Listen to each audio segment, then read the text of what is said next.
Dari banyaknya orang di jalan itu, hanya anak ini yang menghampiri sang kakek untuk membantu. Terlihat juga supir truk putih kembali ke dalam kabin yang berniat untuk memberi jarak aman untuk melindungi kakek tersebut.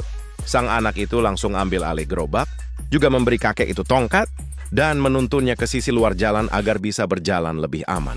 Berkat bantuan dari anak tersebut, kini lalu lintas bisa kembali lancar dan juga bisa meringankan beban dari sang kakek.